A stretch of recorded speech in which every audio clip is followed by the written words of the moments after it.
Hello, my name is Colette Brown on the roster, but throughout my digital life, I've been known as Colette Claire. This is my digital literacy narrative for my English 459 class at California State University Northridge, fall 2015. So, I'm using my cell phone as note cards, since this is all about digital literacy, right? I want to start by quoting an article I actually found on the social media site Facebook that I think helps describe the development of my digital literacy. It was written by blogger Sarah Stankorb, a contributing writer for CNN Money and Good Magazine. She discusses the unique generation often referred to as Xennials that are basically a micro-generation of people born between 1979 and 1983. She says, those of us born in the fuzzy borderland between Generation X and Millennial are old enough to have logged into our first email address in college. We use social media but can remember life without it. The internet was not a part of our childhoods, but computers existed, and there was something special about the opportunity to use one. Technology unfolded around us, but we got to ease into it during that brief period before it became ubiquitous. I really like the way she describes this because it is exactly how I grew up since I was born in 1982. So I tried not to make this too much of a chronological list as per the assignment, but I feel that chronological order is obviously the least confusing way to express a narrative. In elementary school, I looked forward to playing the game Oregon Trail as a special treat. It came on a series of big floppy disks that were inserted into an old school IBM computer with the black screen and the green writing.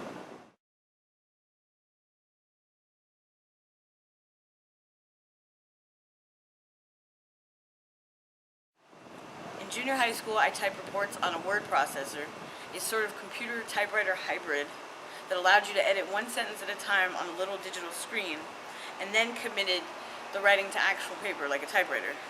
Needless to say, I used a lot of whiteout. It's not pretty. I got my first real computer in 1996 when I was starting high school. It ran Windows 3.1 and had Notepad and Solitaire.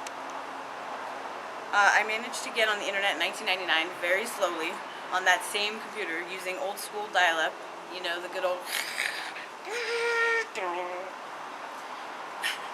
I immediately took to talking crap to people on AOL Chat and creating a free GeoCities website to promote my first musical project.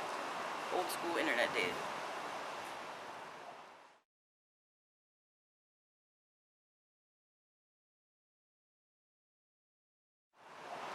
You'll notice I'm including memes because they're a pretty popular form of expression right now on the internet, so I thought it made sense for digital literacy narrative. And photos as well. Okay, back to the narrative. When I first started college in 2000, I took classes in electronic music recording where I learned to record basic files on what would now be considered a really outdated version of Pro Tools. I took a break from college in 2005 and started an acting career. Mostly I was an extra doing non-speaking parts as a pedestrian or restaurant patron, and I appeared in a few music videos. I made this oh-so MySpace-worthy gif of myself in a music video around 2007. I began my career as a freelance music journalist in 2006, doing video interviews with bands and posting them on YouTube.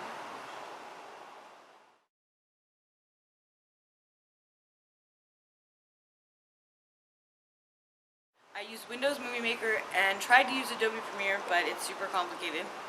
I still continued to teach myself very basic Photoshop and stuff like that, even though I wasn't in college, so I could advertise my music and journalism on MySpace, which was a big deal at that time.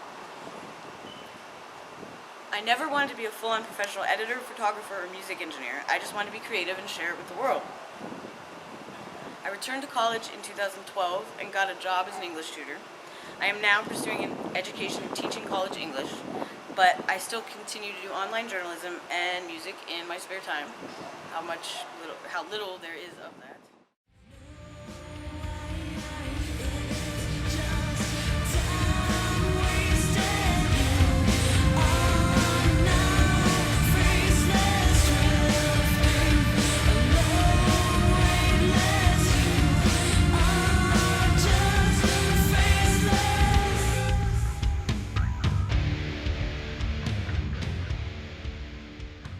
I currently write articles for an online publication called Screamer Magazine, and of course I have a Facebook now instead of a MySpace page.